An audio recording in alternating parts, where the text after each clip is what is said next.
नमस्कार, जय हिंद, जय भारत। भारतीय अवाम ताकत दल अपने भारतीय भाई बहनों अर्थात अपने देश भारत की जनता अर्थात अपने भारतीय अवाम से भारतीयता आधारित आपसी श्रद्धा, भारतीयता आधारित आपसी स्नेह, भारतीयता आधारित आपसी प्रेम, भारतीयता आधारित आपसी अखलाक मोहब्बत, भारतीयता आधारित आपसी सहयोग, भारतीयता आधारित आपसी सम्मान, भारतीयता आधारित आपसी एकता, भारतीयता आधारित आपसी भाईचारा तथा भारतीयता आधारित आपसी सद्भाव को समझने व उसे आत्मसात करके वैसा ही और उसी अनुसार आचरण एवं व्यवहार करने हेतु और इसके समस्त भारत में प्रचार प्रसार करने हेतु और इसकी अहमियत और महत्व को प्रत्येक देशवासी को समझाकर उसे अपनाते हुए वैसा ही और उसी अनुसार आचरण एवं व्यवहार करने हेतु और प्रत्येक देशवासी को अपना ही भारतीय भाई बहन मानकर, समझकर, अपनाकर उनके साथ वैसा ही और उसी अनुसार आचरण एवं व्यवहार करने हेतु सतत, सदैव और हमेशा अदब के साथ, आदर के साथ अर्ज करता है, विनती करता है। इस समय वो यानी पश्चिमी एशिया या यूरोप कह लीजिए, ये एक भयंकर युद्ध चल रहा है इजराइल और फिलिस्तीन के बीच में। और कुछ लोग कह रहे हैं कि ये इस तरह का युद्ध चलता रहा तो यह पूरी दुनिया को विश्व युद्ध के मुहाने पर ला करके खड़ा कर देगा। ये खतरा तो है और इससे पूरे विश्व समुदाय को बचना चाहिए। ये भारतीय वाम ताकत दल का कहना है। और भारत के विषय में ये भारतीय वाम ताकत दल की विशेष विनती है कि हम भारतीय भाई बहन सर्वप्रथम अपने देश की सोचें, अपने देश का हित कहाँ है इस पर केंद्रित करें और कम से कम यहाँ भी वो हिंदू मुस्लिम की गंदगी वाले चश्मे से इतने गंभीर अंतर्राष्ट्रीय मुद्दे को भी देखने की कोशिश हरगिज न करें। करीब 2-3 दिन पहले हमारे भारतीय अवाम ताकत दल के पदाधिकारी से किसी ने पूछा था कि अपने YouTube वाले सर से पूछिए कि वो किसका समर्थन करते हैं इन दोनों में।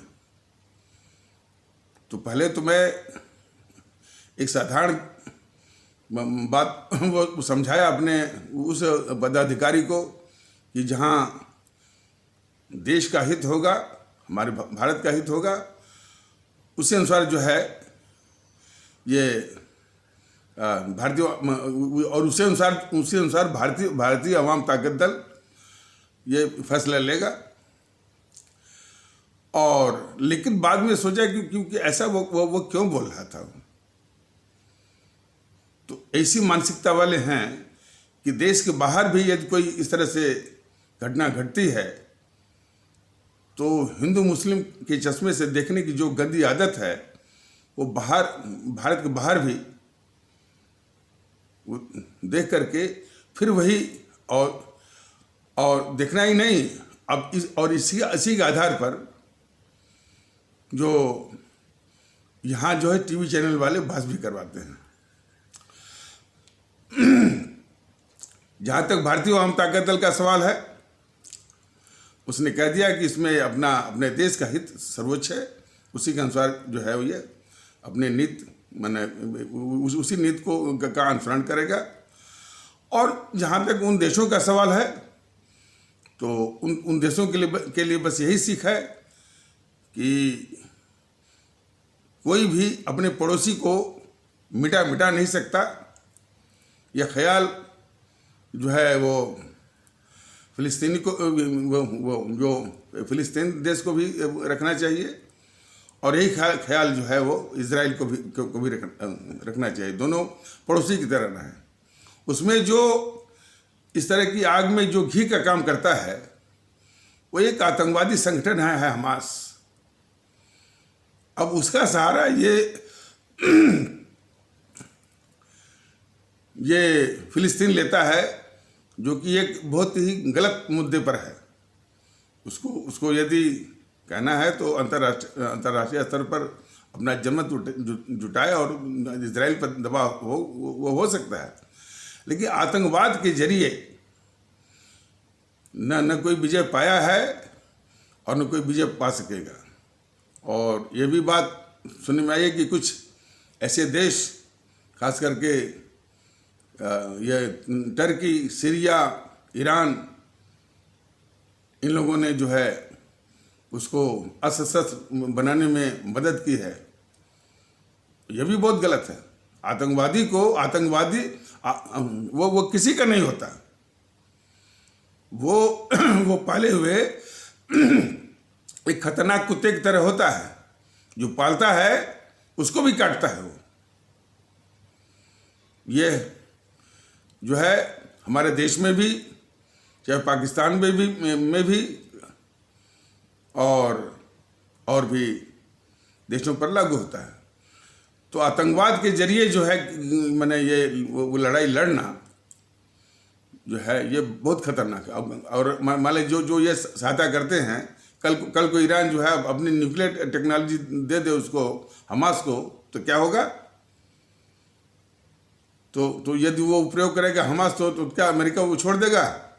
और जब अमेरिका कूदेगा तो क्या होगा?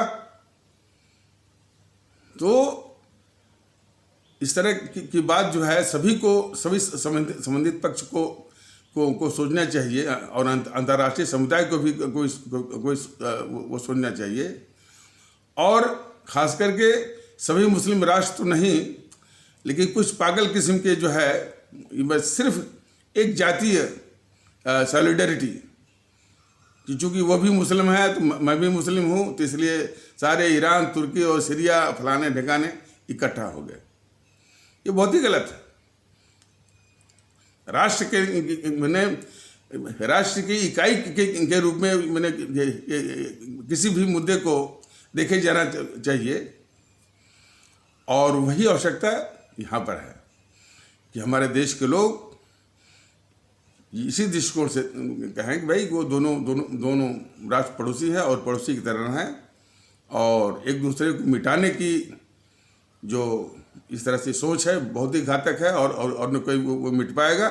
पड़ोसी की तरह रहना सीखें।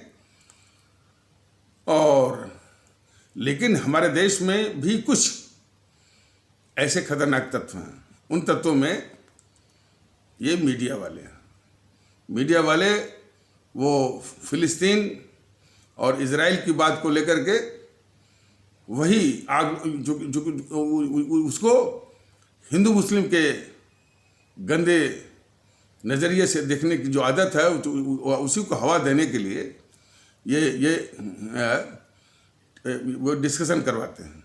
अब बुलाते हैं उन्हीं पक्षों को जो एक और जो है वो इजराइल का समर्थन करता है, वह हिंदू मुस्लिम के नज़रिए से, एक जो है फिलिस्तीन का समर्थन करता है वह हिंदू मुस्लिम के नज़रिए से।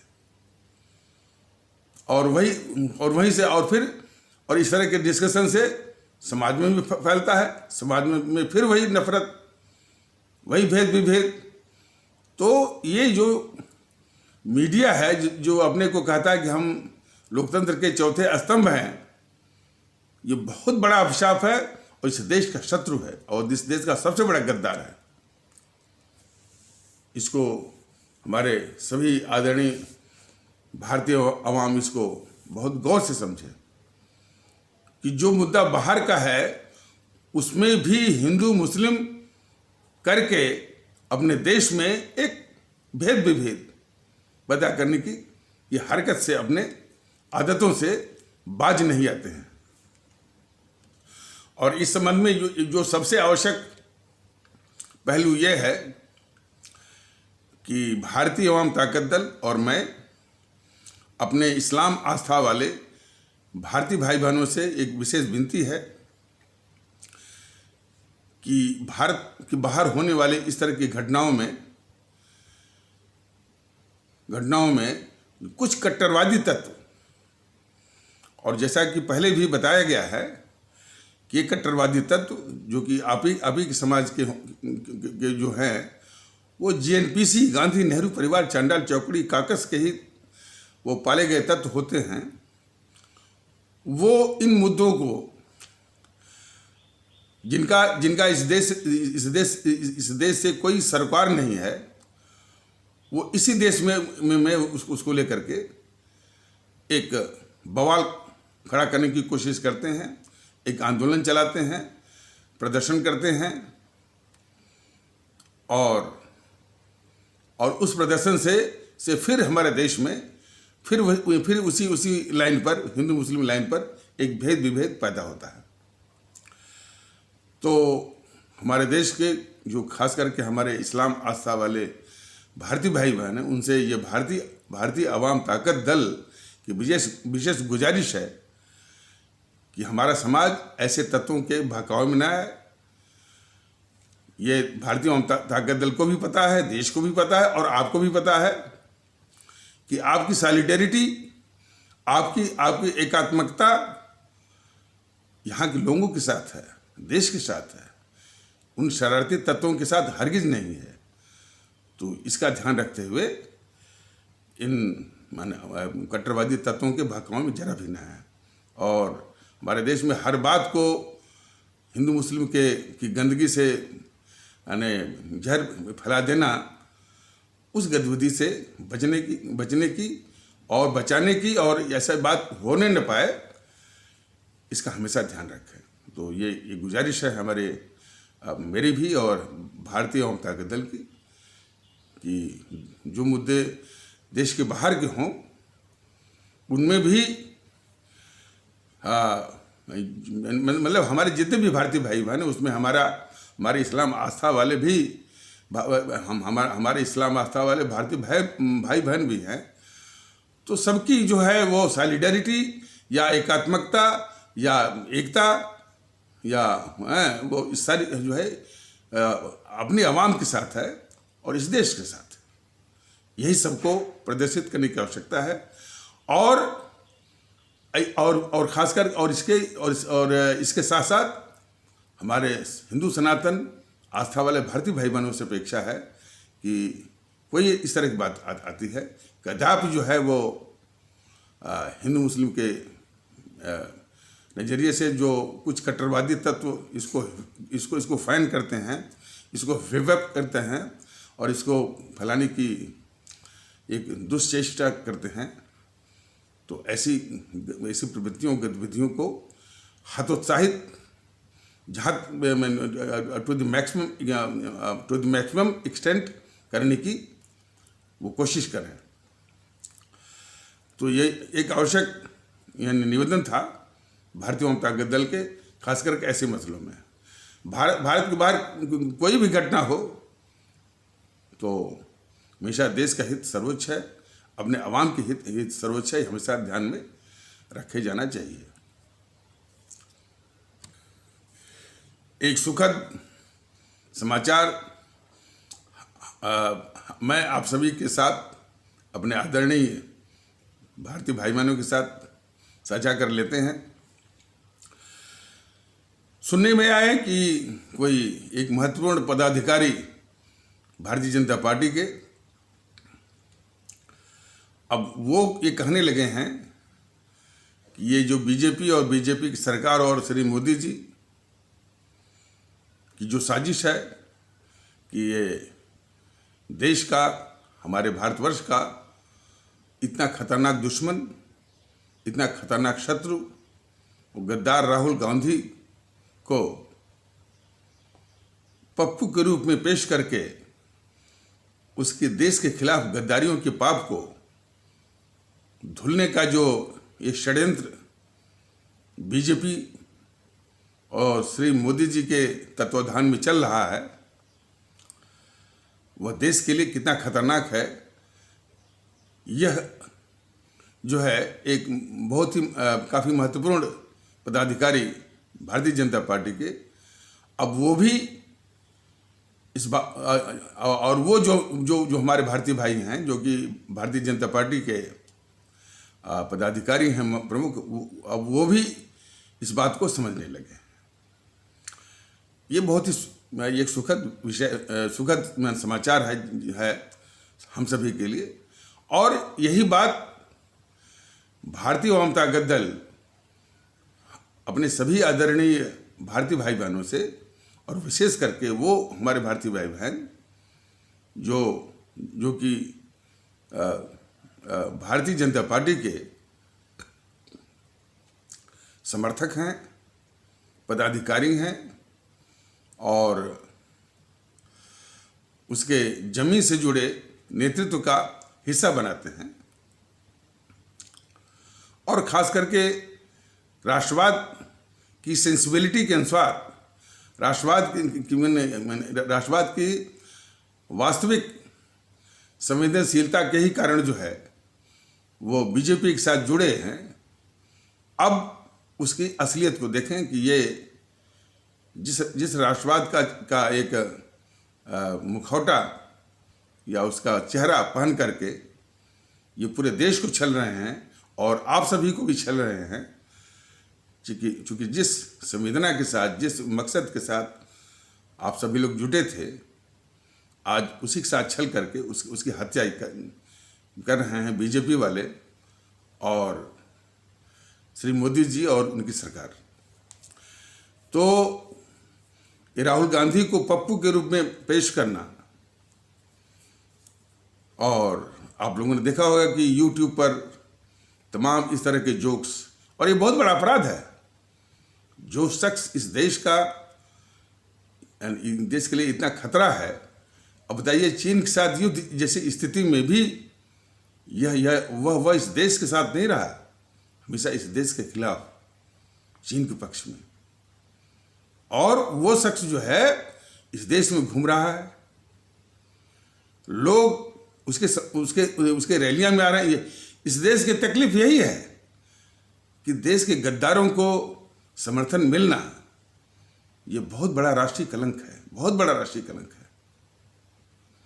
और ये उसके साथ दुख ये भी होता है कि उसको ताकत कहाँ से मिलती है, तो उसको सबसे बड़ी ताकत देने वाला ये बीजेपी है। और बीजेपी कैसे कि यह गद्दार के रूप में देखा ही न जाए, ये साजिश कर रही है बीजेपी। उसके जितने भी प्रवक्ता आप सुनिए ना, क्या कहते हैं, अरे वो तो उनकी आदत है, 52 वर्ष का जो है वो बच्चा है, राजनीतिक समझ नहीं है, इमेच्योर, बोलने की तमीज़ नहीं है, शऊर नहीं है, और उसको पप्पू के रूप में पेश करके आनंद उठाने कि आप पप्पू के जोक सुन करके आनंद उठाइए और इसके बाद भूल जाइए कि वो इस देश के लिए बहुत खतरनाक है। तो इस तरह का जो एक मुहिम, एक साजिश बीजेपी चला रही है, यह देश के खिलाफ बहुत बड़ी गद्दारी है। और कम से कम इस बात की इस देश को खुशी होनी चाहिए कि अब भारतीय जनता पार्टी के अंदर भी ये इस बात पर मंथन हो रहा है। वहाँ भी काफ़ी इस बात को लेकर के एक टर्बुलेंस चल रहा है। यह देश के लिए बहुत ही सुखद बात है। और वही नहीं, पूरे देश के भी लोग देखें और भारतीय जनता पार्टी के कैडर के लोगों को भी देखने की आवश्यकता है। तो ये एक सुखद एक डेवलपमेंट है और घटना है। अब एक विचारणीय प्रश्न यह है कि हमारे आदरणीय राष्ट्रभक्त शिरोमणि नेताजी सुभाष चंद्र बोस, शहीद आजम भगत सिंह, अमर शहीद चंद्रशेखर आज़ाद, अमर शहीद अशफाकुल्ला, अमर शहीद खुदीराम बोस, अमर शहीद सुब्रमण्यम भारती,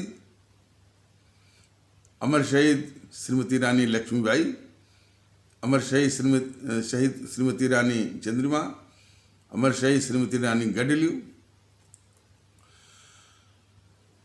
अब जिन्होंने इस देश की आज़ादी के लिए अपने प्राण सहित सर्वस्व भारत माता की बलिवेदी पर न्यौछावर ही नहीं किया, इस देश के लिए एक एवरलास्टिंग, इटर्नल, शाश्वत संदेश भी दे गए, अपना सब कुछ बलिदान करके, सब कुछ कुर्बान करके इस देश के लिए। वो था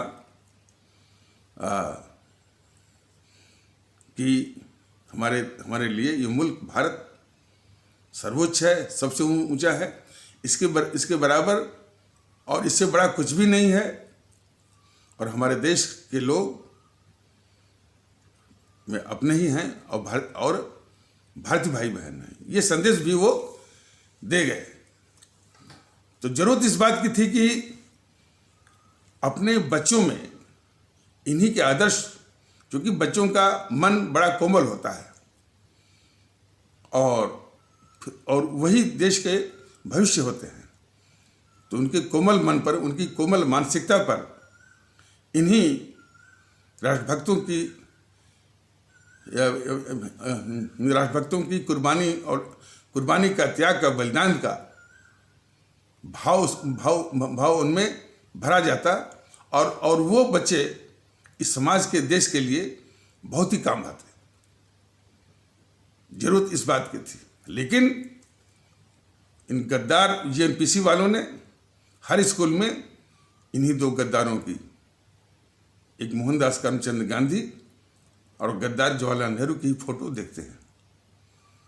तो ये बहुत खतरनाक पॉइजनाइजेशन यानी जहरीकरण हमारे बच्चों के दिमाग पर हो रहा है और हम लोगों के दिमाग पर भी हुआ था। हम लोग भी जब भी स्कूल उसमें गांधी नेहरू, और अब ये चीज़ें जैसे अनफोल्ड हो रही हैं कि इस गांधी से बढ़ कर के इस देश का कोई गद्दार नहीं हुआ। जिस गांधी ने, अब देखिए अब इसी वक्त जो युद्ध हो रहा है फिलिस्तीन और इजराइल के बीच में, और भारतीय जनता दल बराबर निवेदन कर रहा है कि हमारे खास करके इस्लाम आस्था वाले भारतीय भाई बहन समाज के लोग बिल्कुल सावधानी बरतें। लेकिन उस वक्त जिसमें आज़ादी की जंग की आवश्यकता थी, तो इसी तरह से एक कट्टरवादी तत्व जो है टर्की की बात को लेकर के अपने देश में एक बवाल, एक अशांति और एक आंदोलन वो चला रहे थे। ये कोई गद्दारी होगा कि किस तरह के आंदोलन को उसने राष्ट्रीय आंदोलन और या आज़ादी की लड़ाई का आंदोलन का नाम इसने दे दिया। तो वो गांधी जैसा गद्दारी कर सकता है और फिर वो जो असहयोग आंदोलन के साथ इसको जोड़ दिया और उस असहयोग आंदोलन को एक चोरी चोरा के बहाने उसको बंद भी करा दिया। तो यह देश का गद्दार ही कर सकता है। और इसके विषय में गांधी की गद्दारियों के विषय में और भी विस्तार से और सेपरेट एपिसोड के जरिए या भारतीय जनता दल जल्द ही, क्योंकि कोरोना वगैरह का जो ही थोड़ा सा संकट थोड़ा सा कम हो तो आप लोगों के बीच में आ रहा है। तो इसे खास करके मोहनदास करमचंद गांधी की अपने मुल्क के खिलाफ, अपने देश के खिलाफ गद्दारियों की जानकारी बहुत ज़रूरी है और लोगों को बताएगा। और सबसे बड़ी बात यह है कि ये मोहनदास करमचंद गांधी अपने राजनीतिक महत्वाकांक्षा के रास्ते का सबसे बड़ा कांटा मानता था और नेहरू अपने सत्ता हथियाने के रास्ते में सबसे बड़ा कांटा मानता था। दोनों काटा मानते थे, लेकिन थोड़ा थोड़ा फर्क था। ये गांधी जो है सुभाष चंद्र बोस जी को अपने राजनीतिक महत्वाकांक्षा के रास्ते का सबसे बड़ा रोड़ा या कांटा मानता था। और ये नेहरू जो है, इनको अपने सत्ता हथियाने जो उसकी नज़र लगी हुई थी कि सत्ता, प्रधानमंत्री पद, उस रास्ते का सबसे बड़ा कांटा ये मानता था ये जवाहरलाल नेहरू, हमारे आदरणीय राष्ट्रभक्त शिरोमणि नेताजी सुभाष चंद्र बोस को। तो इसलिए इन दोनों का सुभाष चंद्र बोस के खिलाफ बिल्कुल साजिश थी। वो कांग्रेस के राष्ट्रीय अध्यक्ष के चुनाव से ही शुरू हुआ, और फिर तो इसके बाद ये नेहरू ने रूस के साथ से मिलकर के और रूस के या साइबेरिया के घने जंगलों में, जेल में वो बहुत निर्मम यातनाओं के साथ ये हत्या करवाई हमारे आदरणीय राष्ट्रभक्त शिरोमणि नेताजी सुभाष चंद्र बोस की। और इसके बाद इनके परिवार पर बराबर वो जासूसी करवाता रहा जब तक ये जिंदा रहा, गद्दार नेहरू, और झूठी कहानी रचवाया ताकि किसी का भी ध्यान इस घिनौनी हरकत, घिनौनी साजिश की ओर न जाए। इसके लिए झूठी कहानी रचवाया कि नेताजी वहाँ से जापान से चले थे, और जापान से हवाई जहाज़ से चले थे, और उनका हवाई जहाज़ ये ताइवान या फार्मोसा के पास दुर्घटनाग्रस्त हो गया। उसी दुर्घटना में उनकी मृत्यु हो गई। और इतना ही नहीं, कहानी ही नहीं वो रचवाया, फिर सर्वोच्च न्यायालय के सेवानिवृत्त यानी न्यायमूर्तियों से वो कमीशन ऑफ इंक्वायरी के द्वारा उस पर ठप्पे भी लगवाए, ताकि सत्यता के ठप्पे लगवाए ताकि देश उसकी झूठी कहानी पर यकीन भी करे।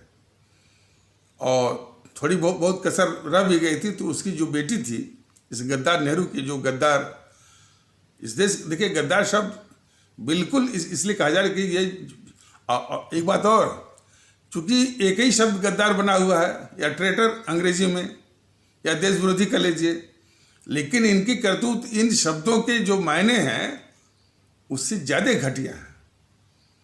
अब कोई शब्द तो इसके अलावा तो बना ही नहीं है, तो मेरी भी मजबूरी है।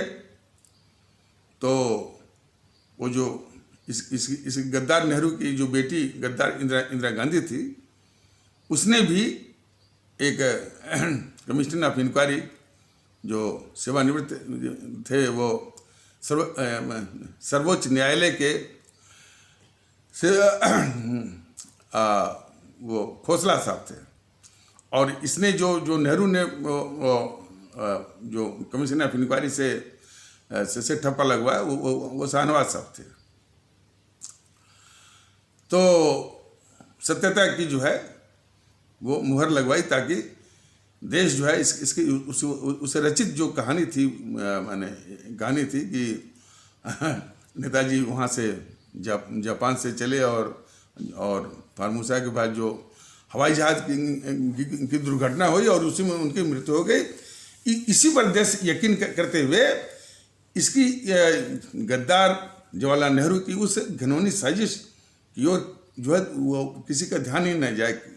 इसीलिए वो तो कहिए, खैर मनाइए कि एनडीए सरकार में किसी ने पटना हाई कोर्ट में वो फिर याचिका लगाई, पटना हाई कोर्ट ने एनडीए सरकार को आदेश दिया।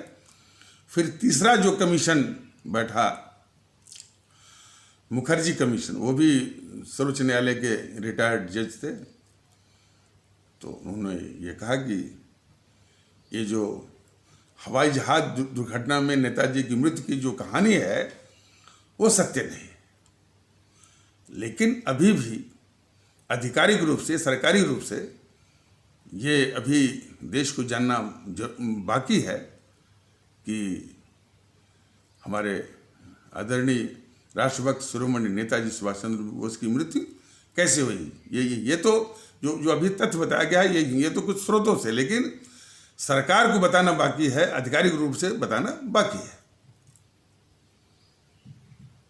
तो अच्छा, और इस देश के दुश्मन चैनल, खास करके न्यूज़ 24, ऐसे लोग वो बराबर जो है मौनी बाबा फलाने ठिकाने, ताकि ये मौनी बाबा के रूप में कि वो उनको कि अगर सुभाष चंद्र बोस यहाँ थे वहाँ थे, ताकि वही गद्दार नेहरू की जो घिनौनी यानी साजिश थी इनकी हत्या के विषय में, उसकी ओर किसी का ध्यान न जाए। तो ये चैनल वाले भी बहुत बड़े गद्दार हैं, बहुत बड़े गद्दार हैं।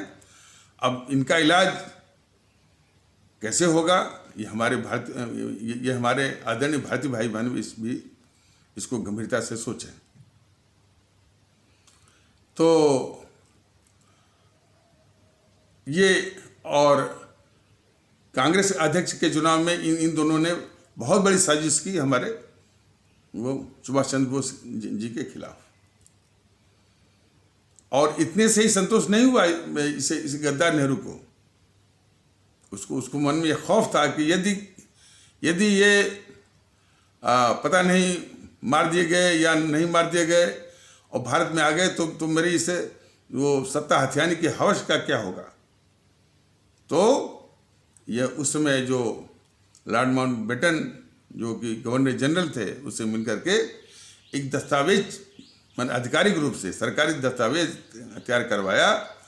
हमारे उन आदरणीय राष्ट्रभक्त शिरोमणि नेताजी सुभाष चंद्र बोस जो हमारे सभी भारतीय भाई बहनों के हृदय में या हृदय पटल पर देशभक्ति और राष्ट्रभक्ति की माने सबसे ऊंची सर्वोच्च आदर्श के रूप में प्रतिस्थापित हैं और हमारे आपके दिलों में राज करते हैं, उसको ये गद्दार नेहरू लॉर्ड माउंटबेटन के साथ मिलकर के उस दस्तावेज में अंतर्राष्ट्रीय अपराधी बनवाया। और उस दस्तावेज के अनुसार यह भी भारतीय सरकार पर एक बाध्यता दी गई कि यदि वो भारत में पाए जाते हैं तो उनको पकड़ करके, बताइए कितना अपमानजनक, उनको पकड़ करके इंग्लैंड को सौंपना है। अब भारतीय अब हमारे आदरणीय भारतीय बहनी बताएं, फैसला करें कि इससे बढ़ के पूरे इतिहास में देख लीजिए कौन बड़ा गद्दार होगा। और फिर तो इसके और भी गद्दारियों का सिलसिला चलता रहा। किस तरह से इसने संविधान के साथ छल करके धारा 370 और धारा 35 से लगवाया कि संसाधन तो इस देश का खर्च होगा और पलेगा वो जो कश्मीर है वो पाकिस्तान के उपनिवेश की तरह। जब पाकिस्तान की सेना कबीलियों के भेष पर आक्रमण किया तो हमारी सेना को, चूंकि कोई रास्ता नहीं था, सिर्फ एक ही रास्ता था, हवाई जहाज, उसी से सेना जाती थी। और हवाई पट्टी भी ठीक नहीं थी। हवाई पट्टी में वो पानी डाल के वो मिट्टी को वो दबा करके वो हवाई जहाज जो है वो उतरते थे, लैंड करते थे या टेक ऑफ करते थे। तो करीब 1.5 साल लगा और जगह जगह से पूरे कश्मीर से जो कबीलियों के बीच में पाकिस्तान की सेना थे उसको भगाया गया। और उसी युद्ध में हमारे ब्रिगेडियर उस्मान शहीद हो गए। ब्रिगेडियर उस्मान के विषय में हमारे जो वीके सिंह जनरल हैं, जो कि रिटायर्ड जनरल हैं, जो कि इसी मोदी सरकार में मंत्री हैं, उन्होंने एक किताब लिखी है और वो पढ़ने लायक है। तो जब हमारी सेना जीत रही थी, मतलब कि उनको भगा रही थी, उसी वक्त जो है ये पूरा मसला ही जो है ये गद्दार नेहरू और पटेल जी जो है वो गृह मंत्री भी थे और उप प्रधानमंत्री भी थे। तो वो मुद्दा पटेल जी के हाथों से छीन करके अपने हाथ में लेकर के अपनी जीतती हुई सेना के ऊपर एक तरफा युद्ध विराम इसने थोपा। पहली गद्दारी किया इसने। और देखिए, चूंकि ये एपिसोड वास्तव में थोड़ा सा मुख्य विषय जो से भटक जाएगा, इसी गद्दारियों की बहुत बड़ी लिस्ट है इस गद्दार नेहरू की।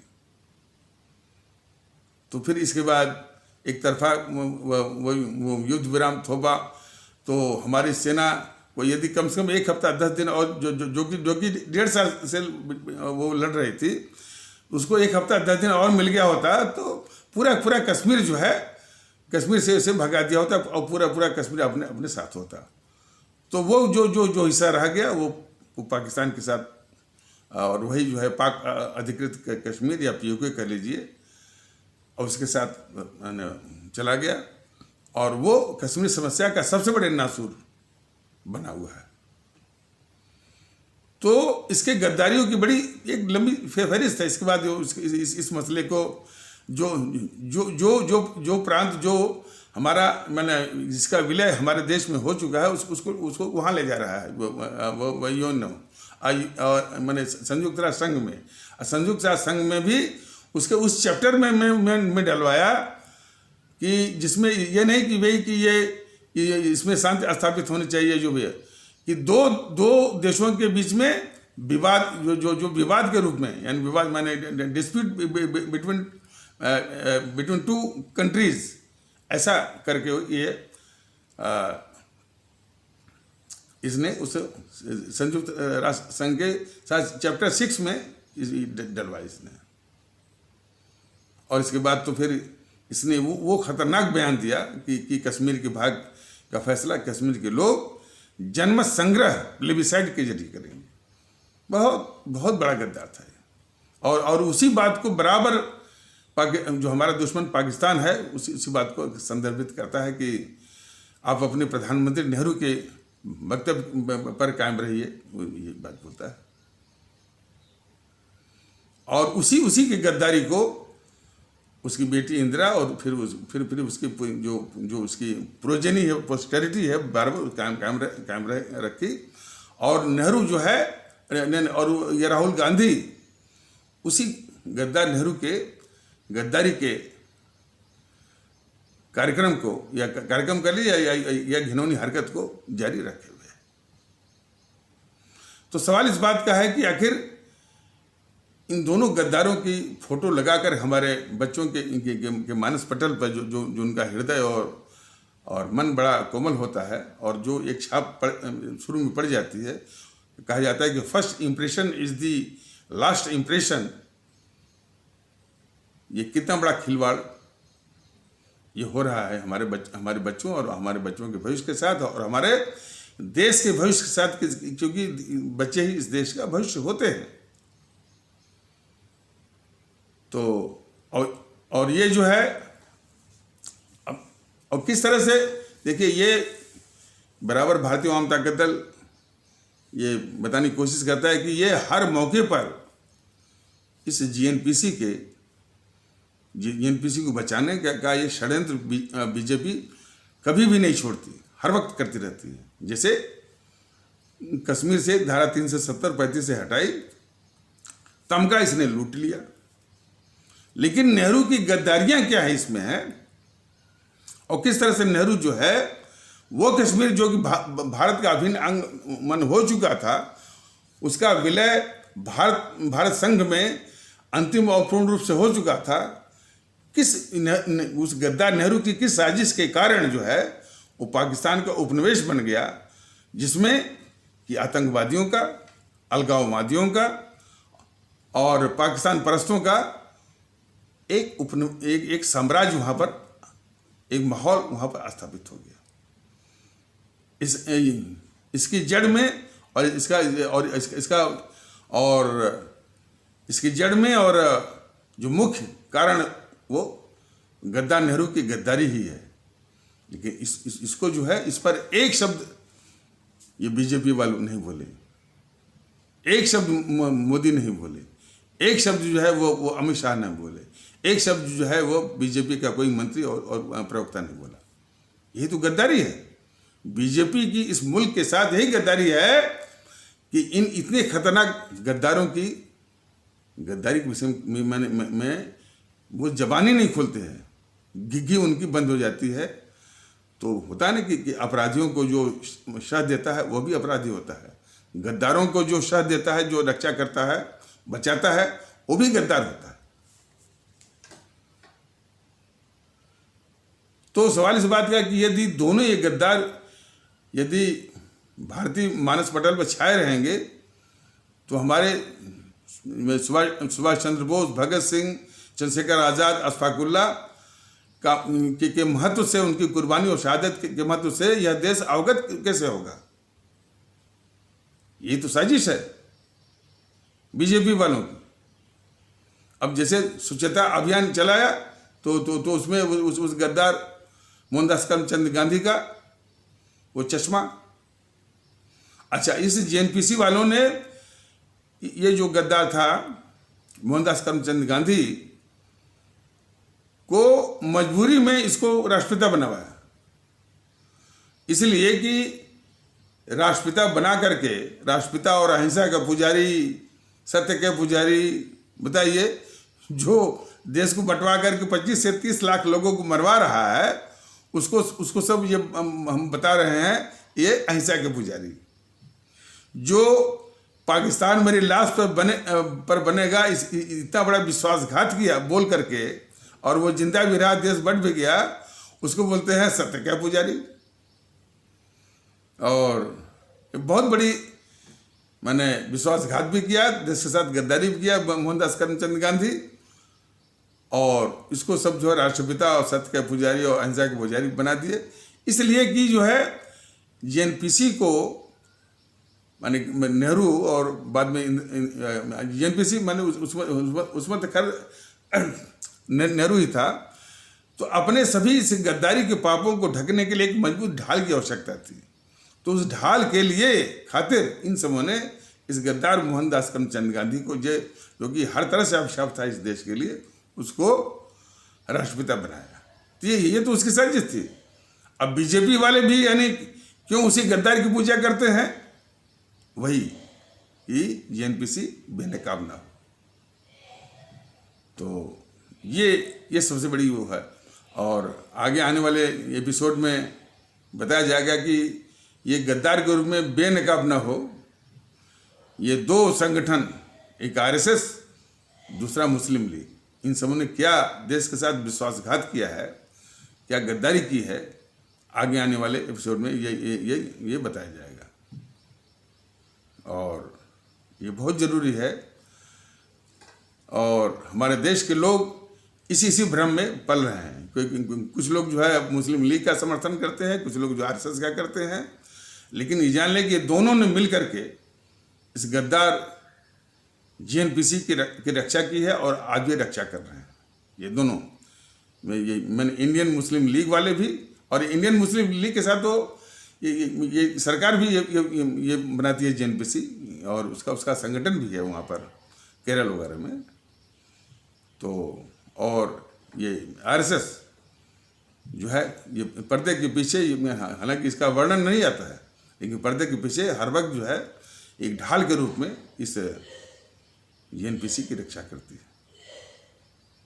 और इन दोनों की गठजोड़ का शुरुआत वहीं से होती है।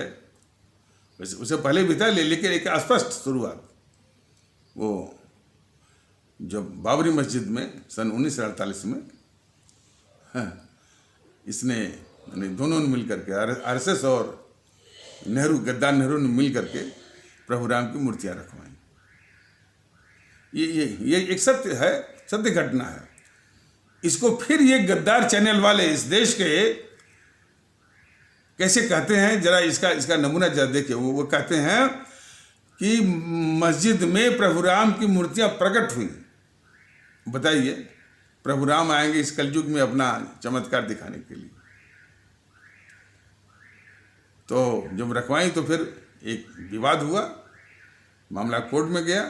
अब कोर्ट क्या करता है, स्टे तो लगाएगा, स्टे लगाया, और फिर इसी गद्दार नेहरू ने ताला लगवा दिया। और 36 साल बाद फिर उसी का नाती वो गद्दार राजीव गांधी जो है फिर उसी ताले को खुलवाता है, शिलान्यास पूजन करवाता है। अब इसके बाद फिर इसका जो जोड़ीदार है जेएनपीसी का, आरएसएस जो है, फिर इस मुद्दे को अपने हाथ में ले लेता है, फिर उस ढांचा को गिरवाता है। ये तो है दोनों की गठजोड़ की कहानी। लेकिन आज भी जनमानस दो हिस्सों में बटा हुआ है। एक जो है जेएनपीसी के चक्कर में फंसा हुआ है। तो खैर अब तो जब से ये भारतीय आवाम ताकत दल ये जागृति ला रहा है, लोगों को जगा रहा है, जागरूक कर रहा है, तो अब इस्लाम आस्था वाले भारतीय भाई बहन अब इसके मोह जाल से निकलना शुरू हुए हैं और लोग भी निकलना शुरू हुए हैं। और लेकिन सभी इस देश को जानना, देशवासियों को, अपने आदरणीय भारतीय भाई बहनों को जानना जरूरी है कि इन दोनों का जो गठजोड़ है, आरएसएस वालों का और जीएनपीसी का, यह देश के लिए बहुत खतरा है। आगे आने वाले एपिसोड में बताया भी जाएगा कि जो हमारा देश, ये जरा सोचिए ना, जो हमारा देश जो है भारत के संविधान से चलता है और उसके द्वारा नियंत्रित है, संचालित है, आदेशित है, और हमारा ये भारत गणराज्य है, भारतीय गणतंत्र है, इंडियन रिपब्लिक है। इस हकीकत के बावजूद भी वो आरएसएस वाले कहते हैं कि हिंदू राष्ट्र है। हिंदू राष्ट्र और आरएसएस माने कोई मामूली संगठन नहीं है, बहुत बहुत व्यापक संगठन है अपने देश में। तो उसका मुखिया जब कहे तो लोग माने इसको महत्व देते हुए हमारे जो गैर हिंदू सनातन आस्था वाले भारतीय भाई बहन के समाज में, मतलब कि खास करके हमारे इस्लाम आस्था वाले भारतीय भाई बहन और भी, लेकिन विशेष रूप से इस्लाम आस्था वाले भारतीय भाई बहन, वो दहशत में आ जाते हैं और भ्रम में, और फिर इसी भ्रम दहशत का फिर शोषण करती है जेएनपीसी कि हाँ ये बीजेपी वाले और आरएसएस वाले जो है इसको हिंदू राष्ट्र बना देंगे, हम इसको नहीं बनने देंगे, तुम हमारी झोली में आओ, हमारा वोट बैंक बनो, हम नहीं बनने देंगे।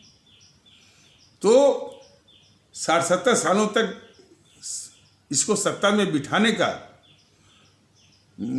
की जड़ में मुख्य कारक के रूप में आरएसएस ही रही है। तो खैर इस तथ्य को हमारे सभी आदरणीय भारतीय भाई बहन बहुत गौर से समझें और सिर्फ इस देश की सोचें और अपनी आवाम के विषय में सोचें, पूरे मुल्क के लोगों से मोहब्बत करें और भारतीयता के आधार पर।